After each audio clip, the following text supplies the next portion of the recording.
నమస్కారం V3 news కు స్వాగతం. లక్ష్యం సమాజహితం. ముందుగా ప్రధానాంశాలు. అటు తిరిగి ఇటు తిరిగి నెల్లూరుకు చేరుకున్న కరోనా వైరస్. 3 రోజుల క్రితం ఇటలీ నుంచి నెల్లూరుకి వచ్చిన వ్యక్తికి కరోనా లక్షణాలు.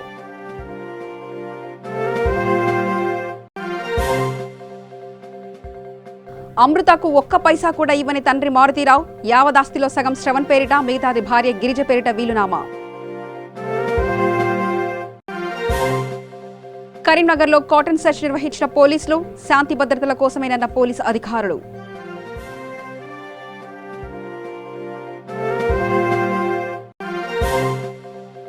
తిరుమలలో తగ్గిన భక్తుల రద్దీ. కరోనా ప్రభావంతో తిరుమలకు వెళ్లడానికి జంకుతున్న భక్తులు.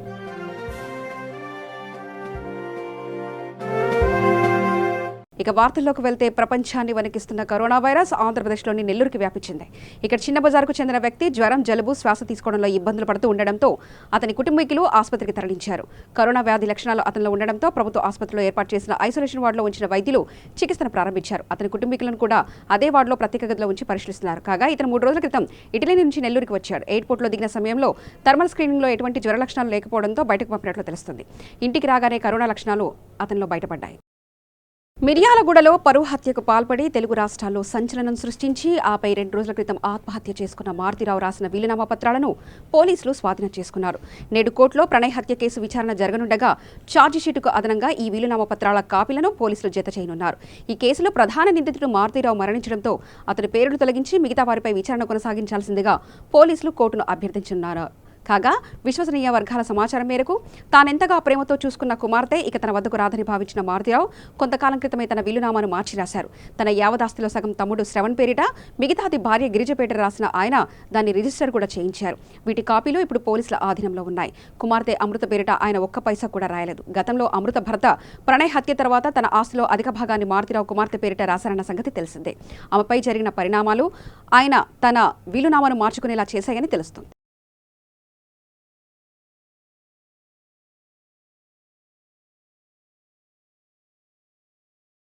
సిద్దిపేట జిల్లా దుబ్బాక మండలం రాజక్కపేట గ్రామానికి చెందిన గొల్లు రేణుకారాజయ్య గత కొద్ది రోజుల క్రితట అనారోగ్యంతో మరణించడం జరిగింది. వారికి 2 పిల్లలు. వారి పోషణ కోసమని సింగారం గ్రామానికి చెందిన హెల్పింగ్ హ్యాండ్స్ ఆధ్వర్యంలో నిత్యావసర వస్తువులు గ్రామ సర్పంచ్ పెరుగు పద్మా పర్వతాలు ఆధ్వర్యంలో వారి కుటుంబానికి అందజేశారు. గ్రామం నుంచి వాళ్ళొక హెల్పింగ్ కోసము దుబ్బాక మండలం రాజక్కపేట గ్రామం జిల్లా సిద్దిపేట వాళ్ళకు గొల్లు రేణుక బొల్లు రాజయ్య వాళ్ళ అనారోగ్యంతో చనిపోవడం జరిగింది. వాళ్ళకి కోసము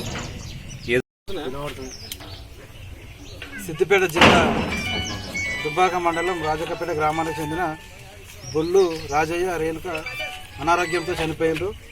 పాపం వాళ్ళకిద్దరు చిన్న పిల్లలు ఉన్నారు. ఈ బాబు పాప. వీళ్ళకు నానే వాళ్ళు ఎవరూ లేరు. చాలా నిరుపేద కుటుంబం. తినడానికి కూడా సరైన తిండి లేదు.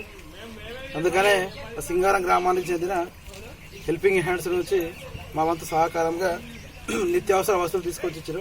అలాగే చాలామంది దాతలు కూడా వాళ్ళ వంతు సహకారాలు చేస్తున్నారు. మీరు కూడా మీకు తోచింది ఏదైనా సరే ఈ పిల్లల భవిష్యత్తు కోసం బాగా కష్టపడుతున్న పిల్లలు బాగా హుషారు ఉన్నారు, మంచిగా చదువుతున్నారు. వీళ్ళ భవిష్యత్తు కోసం వీళ్ళని మంచిగా చదివించడం కోసం ఇంకెవరు కానీ ముందుకొచ్చి వాళ్ళ వంతు సహాయ సహకారాలు. నెల్లూరు జిల్లా వెంకటగిరి టౌన్ బొగ్గులమిట్ట ప్రాంతంలో వెలిగొండ అటవీ ప్రాంతం నుంచి అక్రమంగా తరలిస్తున్న సుమారు ₹1,00,000 విలువగల 7 ఎర్రచంద్రం తుంగలను పోలీసులు స్వాధీనం చేసుకున్నారు. అటవీ శాఖ అధికారులు టాటా సుమో ద్విచక్ర వాహనం స్వాధీనం చేసుకుని మహమ్మద్ రఫీ అనే నిందితుడిని అరెస్ట్ చేశారు. పరారీలో ఉన్న మరో 2 నిందితుల కోసం పోలీసులు గాలిస్తున్నారు.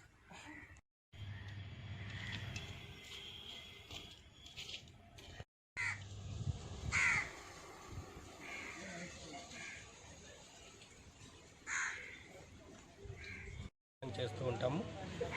అటవీ పెట్రోలింగ్ చేస్తుంటాం నైట్ అంతా కూడా. అయితే ఆదివారం రాత్రి మా ఎఫ్ఆర్ఓ గారు ఇచ్చిన సమాచారం మేరకు మేమంతా కూడా తిరుగుతున్నాము. అయితే పక్కా సమాచారంతో బొగ్గులమిట్ట దారిలో వెహికల్ వస్తుంది, మీరు అక్కడ వెయిట్ చేసి వాళ్ళని ఖచ్చితంగా క్యాచ్ చేయాలనే ఉద్దేశంతో మేము ఆడ ఉన్నాము.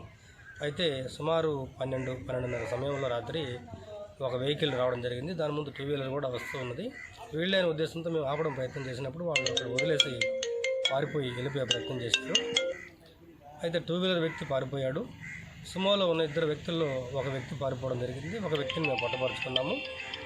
ఆ పట్టుపరుచుకున్న వ్యక్తి సుమో ఓనర్గా తెలిసింది. ఇతను ఇక్కడి నుంచి దొంగలన్నీ కూడా చెన్నైకి చేరుస్తుంటాడని చెప్పాడు. అతని పేరు రఫీ, అతనిది తిరుపతి గ్రామం. అయితే ఇక్కడ 8 నెలలుగా వెంకటగిరిలో కాపురం ఉంటున్నాడని తెలిసింది. రాత్రి పక్కా ఇన్ఫర్మేషన్ రావడంతో పట్టుకున్న వ్యక్తులు ఒకసారి మీరు గమనించగలరు. అవన్నీ కూడా 3 ఏర్లు ఉన్నాయి, 4 పీసులు ఉన్నాయి. ఇవన్నీ సుమో, 2 వీలరు. ఈ పీసులన్నీ కూడా కలిపి 2 లక్షలు వాల్యూ. కరీంనగర్ పోలీస్ కమిషనరేట్ పరిధిలో సాయినగర్, అజ్మత్పుర ప్రాంతాల్లో పోలీసులు కాటన్ సెర్చ్ నిర్వహించారు. అనుమానిత ప్రాంతాల్లో సోదాలు నిర్వహించారు. ఈ సందర్భంగా సరైన ధృవపత్రాలు లేని 95 ద్విచక్ర వాహనాలు, 35,000 రూపాయల విలువ చేసే నిషేధిత పొగాకు ఉత్పత్తులను స్వాధీనం చేసుకున్నారు. అనంతరం కాలనీవాసులతో ఏర్పాటైన కార్యక్రమంలో అడిషనల్ డీసీపీ జి చంద్రమోహన్ మాట్లాడుతూ మహిళల భద్రత, రోడ్డు ప్రమాదాల నియంత్రణకు పోలీస్ శాఖ ప్రత్యేక ప్రాధాన్యత ఇస్తుందన్నారు.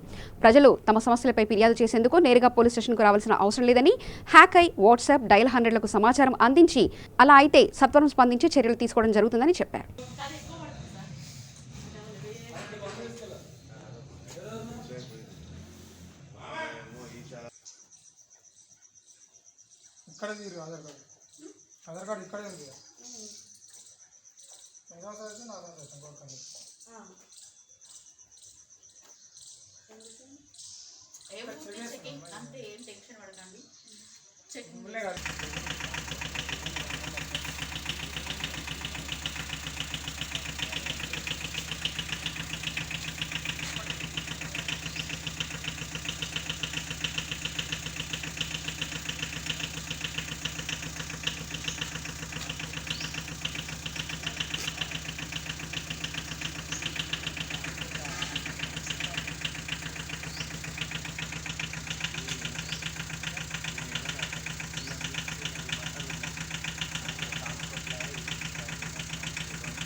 అజ్మత్పుర ఈ లొకాలిటీలో మేము కార్డన్ అండ్ సెర్చ్ ఆపరేషన్ చేయడం జరిగింది.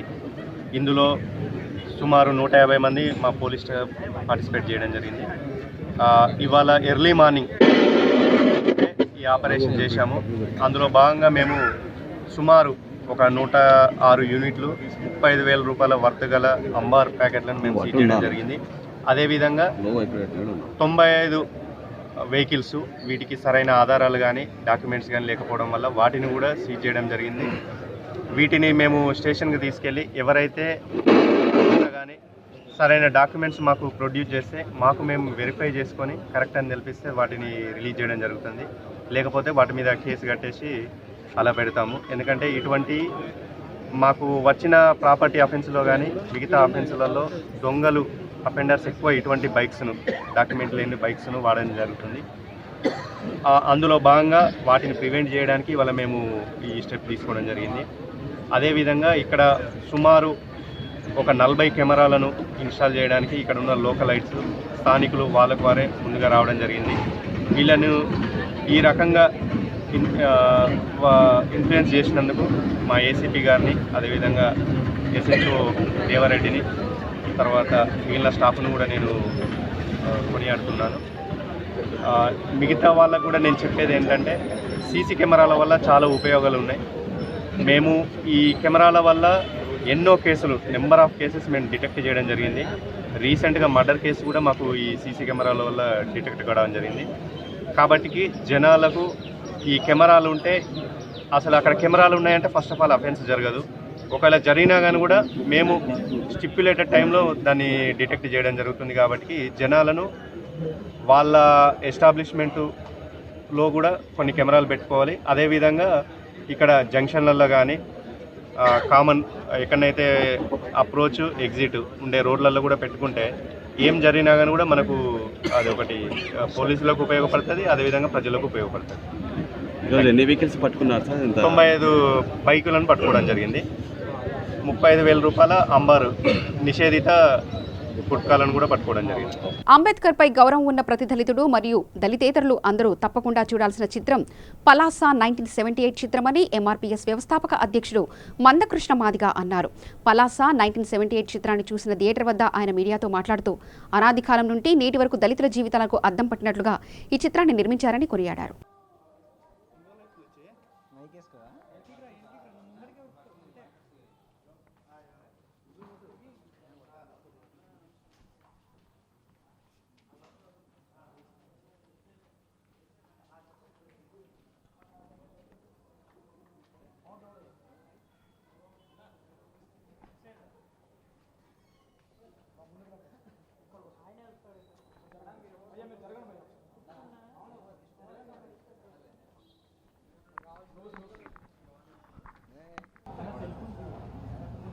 ప్రతి దళితుడు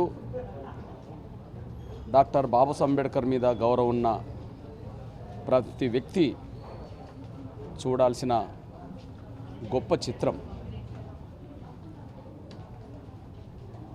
తరతరాలుగా మా జీవితాలకు నేటి వరకు కూడా కొనసాగుతున్న వాస్తవ పరిస్థితులకు అద్దం పట్టిన చిత్రం. మా దళిత జీవితాల్లో మార్పుకు ఒక చైతన్యానికి కేంద్ర బిందుగా సమాజం ముందు వచ్చిన చిత్రం. ఖచ్చితంగా ఊరికి దూరంగా వెలివేయబడ్డ మా జీవితాలు ఎలా ఛిద్రమైపోతాయో, ఉన్నత వర్గాల రాజకీయాలకు ఎలా బలైపోతాయో, అనివార్యమైన పరిస్థితిలో మా అస్తిత్వాన్ని, మా ఆత్మగౌరవాన్ని పరిరక్షించుకోవడం కోసం ఎలా ప్రతిఘటించాల్సి వస్తుందో కళ్ళకు కట్టినట్టుగా చూపెట్టిన చిత్రం. నిజంగా మేము దళితులం అనుకున్న ప్రతి ఒక్కరూ, దళితేతరులో అంబేద్కర్ మీద గౌరవం ఉన్న ప్రతి ఒక్కరూ ఖచ్చితంగా ఈ చిత్రాన్ని ఒక్కసారి చూస్తే సరిపోదు, 10 సార్లు చూసినా కూడా మళ్ళీ చూడాలనిపించే చిత్రం ఈ పలాస 1978 చిత్రం. ఈ చిత్రాన్ని ఎన్నో వ్యవసాయ ప్రయాసాలు కోర్చి నిర్మించిన నిర్మాతకు, కథ మాటలు దర్శకత్వం వహించిన వారికి, సినిమాలో ప్రతి పాత్రకు జీవం పోసిన ప్రతి ఒక్కరికి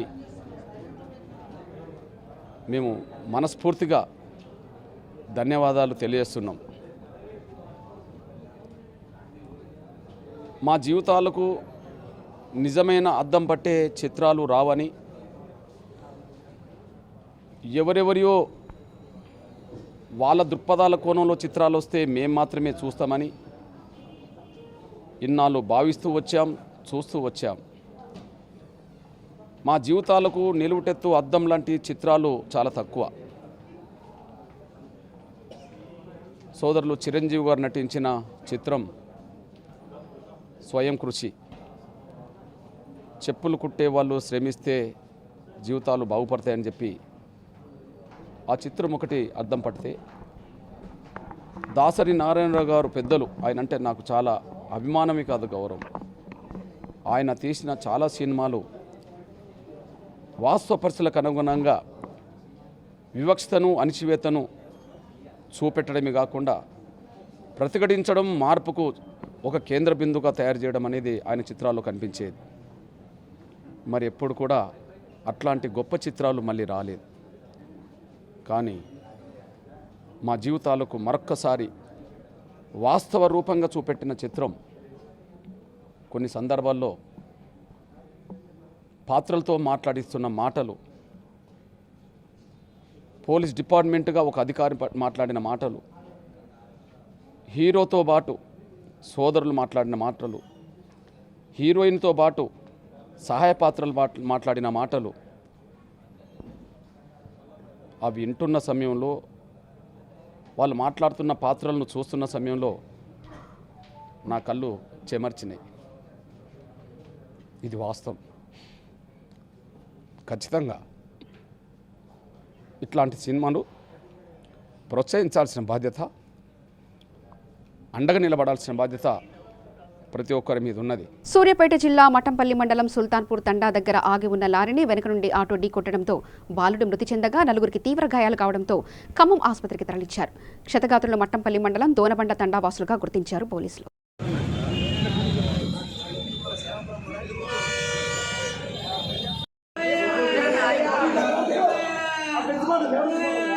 పెద్దపల్లి జిల్లా హనుమంతునిపేట వద్ద రోడ్డు ప్రమాదం జరిగింది. మాస్టర్ సిద్ధార్థ స్కూల్కి చెందిన టాటా మ్యాజిక్ ఆటో బోల్తా పడింది. 15 మంది పిల్లలతో స్కూల్కి వెళ్తున్న ఆటో బ్రేక్ ఫెయిల్ కావడంతో ఈ ప్రమాదం జరిగినట్లు తెలుస్తుంది. ఈ ప్రమాదంలో పలువురు విద్యార్థులకు స్వల్ప గాయాలు కాగా స్థానికులు వారిని హాస్పిటల్కి తరలించారు.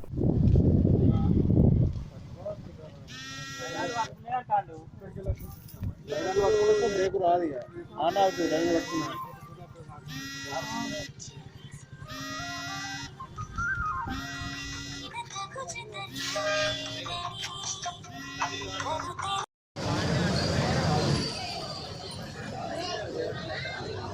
చిత్తూరు జిల్లా మదనపల్లె చీకిలబైలు సమీపంలో కదిరమ్మ చెరువులో ఈతకు వెళ్లిన ఇద్దరు చిన్నారులు సందీప్ కుమార్, గణేష్ మృతి చెందారు. కదిరి పున్నమి పండుగ కావడంతో స్కూలుకు వెళ్లకుండా పొలం దగ్గరకు వెళ్లి ఆడుకుంటూ చెరువులో దిగారు. ఈత రాకపోవడంతో చెరువులో మునిగి చనిపోయారు. సమీప ప్రజలు గుర్తించి వారిని బయటకు తీశారు. పోలీసులు కేసు నమోదు చేసుకుని దర్యాప్తు చేస్తున్నారు. మృతదేహాలను పోస్టుమార్టం నిమిత్తం మదనపల్లె ప్రభుత్వ ఆసుపత్రికి తరలించారు. నా కొడుకు గణేష్ సార్ ఆవులు పట్టుకొని పోయినారు. ఆవులు అట్లా చేసి వెళ్ళారు సార్ మా స్కూల్కి మొత్తం పండగ నిలిచిపోయినారు. ఆడుకుని అట్లే ఆడుకుంటే పోయినారు సార్. తిరుమలలో భక్తుల రద్దీ సాధారణంగా ఉంది. శ్రీ వెంకటేశ్వర స్వామి దర్శనానికి 4 కంపార్ట్మెంట్లో భక్తులు వేచి ఉన్నారు. సాధారణ సర్వదర్శనానికి 5 గంటల సమయం పడుతుంది. టైమ్ స్లాట్ టోకెన్లు, నడకదారి భక్తుల దివ్య దర్శనం, 300 రూపాయల ప్రత్యేక ప్రవేశ దర్శనాలకు 2 నుంచి 3 గంటల సమయం పడుతుందని టీటీడీ అధికారులు వెల్లడించారు. నిన్న శ్రీవారిని 67,220 మంది భక్తులు దర్శించుకోగా 23,633 మంది తలనీలాలు సమర్పించారు. హుండీ ద్వారా 3.50 కోట్ల ఆదాయం లభించింది.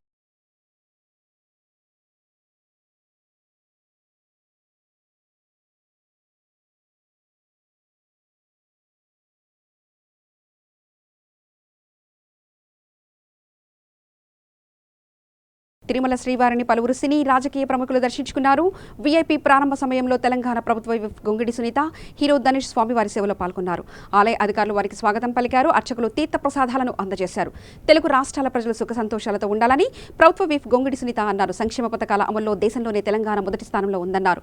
కేసీఆర్ నాయకత్వంలో తామంతా ప్రజాప్రతినిధులుగా ఉన్నందుకు గర్వంగా ఉందని తెలిపారు.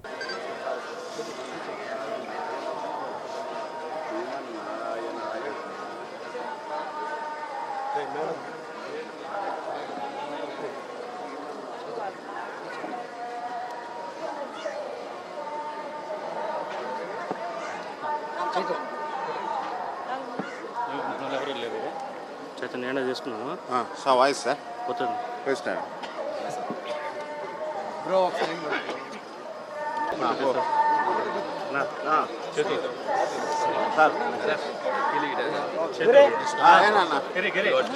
తిన్నారా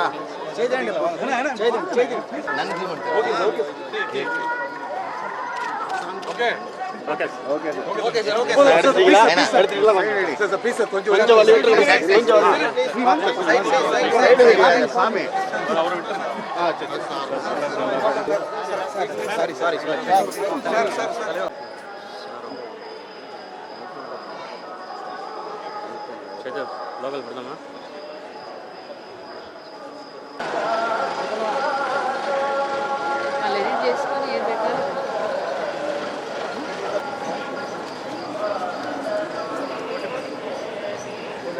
ఫోటో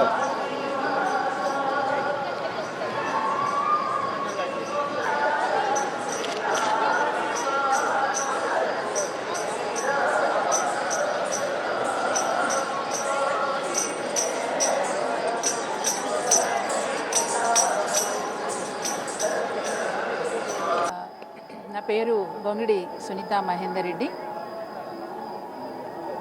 యాదాద్రి భువనగిరి జిల్లా ఆలేరు నియోజకవర్గం, అలాగే తెలంగాణలో ప్రభుత్వ విప్పుగా బాధ్యతలు తీసుకుని పనిచేస్తున్నాను. నిన్ననే తెలంగాణ అసెంబ్లీలో మరి బడ్జెట్ ప్రవేశపెట్టడం జరిగింది. గౌరవనీయులు ఆర్థిక శాఖ మంత్రివర్యులు తన్నీర్ హరీష్ రావు గారు బడ్జెట్ ప్రవేశపెట్టడం జరిగింది.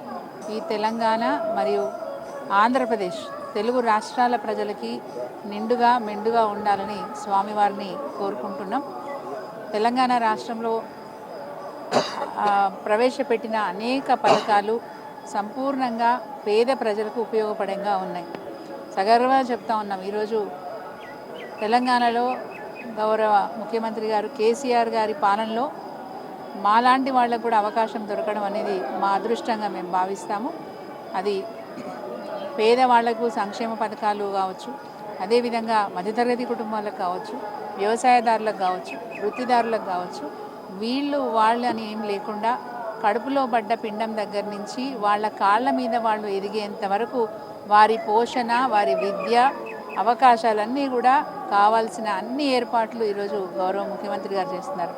ఒకప్పుడు ఆడపిల్ల పుట్టిందంటే భయం ఉండేది, ఇప్పుడు అమ్మయ్య ఆడపిల్ల పుట్టింది, లక్ష్మీదేవి పుట్టింది అనే పరిస్థితికి ఈరోజు గౌరవ ముఖ్యమంత్రి గారు తీసుకొచ్చారు. ఆడపిల్ల పెళ్ళికి కళ్యాణ లక్ష్మి, అదేవిధంగా రైతులు పెట్టుబడి పెట్టుకుంటానంటే పెట్టుబడి సాయం, రైతు బంధు పేరిట పెట్టుబడి సహాయం అందిస్తూ ఉన్నారు. ఎన్ని ఎకరాలున్నా అన్ని ఎకరాలకు ఎకరానికి 10,000 చొప్పున సంవత్సరానికి మరి పెట్టుబడి సాయం అందిస్తూ ఉన్నారు. పంట పండించిన తర్వాత కూడా వాళ్ళకి సకాలంలో ఎరువులు అందిస్తూ, సకాలంలో విత్తనాలు అందిస్తూ, పంట పండిన తర్వాత కూడా కేంద్ర ప్రభుత్వం నుంచి నిధులు వచ్చినా రాకపోయినా రాష్ట్ర ప్రభుత్వమే వాళ్లకు మద్దతు ధర ఇచ్చి రైతుల్ని ఆదుకుంటున్నందుకు చాలా సంతోషంగా ఉంది. అదేవిధంగా అన్నం పెట్టే రైతు కాలం చేస్తే ఆ కుటుంబం యొక్క పరిస్థితి మనకు తెలుసు కాబట్టి అన్నం పెట్టే రైతు ఆ అన్నదాత రుణం తీర్చుకోవాలనే ఉద్దేశంతో గౌరవ ముఖ్యమంత్రి గారు ఒక్కొక్క రైతు పేరిట 2,270 రూపాయలు ఈరోజు బీమా చెల్లించి వారు కాలం చేసిన తర్వాత ఆ కుటుంబ సభ్యులకు 10 రోజులలో 5 లక్షల రూపాయలు ఆ కుటుంబానికి అందే విధంగా ఏర్పాట్లు చేసినారు. మిషన్ కాకతీయ చెరువులు కలకలలాడుతూ ఉన్నాయి. ఈరోజు ఇంటింటికి ఉచితంగా సురక్షిత మంచినీరు, అంటే ఫిల్టర్ అయిన సురక్షిత మంచినీరు ఇంటింటికి నల్లా ద్వారా చేయడం అనేది చాలా గొప్ప విషయం. ఒకప్పుడు కరెంటుకు కష్టాలు పడ్డ తెలంగాణ ఈరోజు 24 గంటలు అంటే రెప్పపాటు కూడా కరెంటు పోకుండా ఈరోజు మరి విద్యుత్తు సరఫరా చేయడం. ఒకప్పుడు పరిశ్రమలు మూతపడ్డాయి విద్యుత్ లేకపోవడం వల్ల, రైతులు ఆత్మహత్యలు చేసుకునే సందర్భాలు ఉన్నాయి. ఈరోజు రైతులకు ఉచితంగా 24 గంటలు విద్యుత్ సరఫరా ఇవ్వడమే కాకుండా పరిశ్రమలు కూడా పవర్ హాలిడే అనే అవకాశమే లేకుండా వాటికి కూడా 24 గంటలు, గృహవసరాలకి 24 గంటలు మరి విద్యుత్ సరఫరా చేస్తున్న ఏకైక రాష్ట్రం ఈ దేశంలో అంటే అది తెలంగాణ రాష్ట్రం. సో ఎన్నో గొప్ప కార్యక్రమాలు చేస్తున్నారు. ప్రతి ఇంటికి, ప్రతి వ్యక్తికి కంటి వెలుగు కార్యక్రమం ద్వారా కంటి పరీక్షలు చేయించి అవసరమైన వారికి కళ్ళజోళ్ళు ఉచితంగా ఇప్పించి వాటితో పాటు అవసరమైన వారికి క్యాటరాక్ట్ సర్జరీస్ కూడా ఉచితంగా చేయించారు. రేపు రాబోయే కాలం నెల్లూరు జిల్లా బోగులు మండలం శ్రీ ప్రసన్న వెంకటేశ్వర స్వామి ఆలయంలో అట్టహాసంగా స్వామివారి తెప్పోత్సవ కార్యక్రమం జరిగింది. ఈ కార్యక్రమంలో మహిళా ఐపీఎస్ ఆఫీసర్ మరియు కావలి డీఎస్పీ ప్రసాద్ తన సిబ్బందితో కలిసి ఎటువంటి సంఘటనలు జరగకుండా ఏర్పాట్లు చేశారు. బాణాసంచా మధ్య కోనేటిలో స్వామివారి ఊరేగింపు అట్టహాసంగా నిర్వహించారు. పిల్లలకు రంగుల రాట్నం, వివిధ రకాల ఆట పరికరాలతో కన్నుల పండుగగా జరిగింది.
వార్తలు ముగించే ముందు ప్రధానాంశాలు మరోసారి చూద్దాం.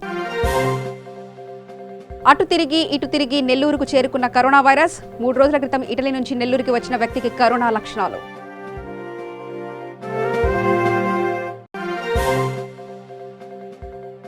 అమృతకు ఒక్క పైసా కూడా ఇవ్వని తండ్రి మారుతీరావు. యావదాస్తిలో సగం శ్రవణ్ పేరిట, మిగతాది భార్య గిరిజ పేరిట వీలునామా. కరీంనగర్లో కాటన్ సెర్చ్ నిర్వహించిన పోలీసులు. శాంతి భద్రతల కోసమేనన్న పోలీసు అధికారులు.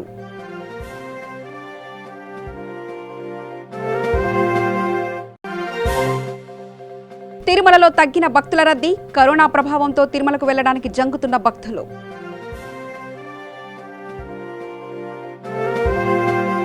సమగ్ర సమాచార శ్రవంతికై చూస్తూనే ఉండండి. వీటి న్యూస్ లక్ష్యం సమాజహితం.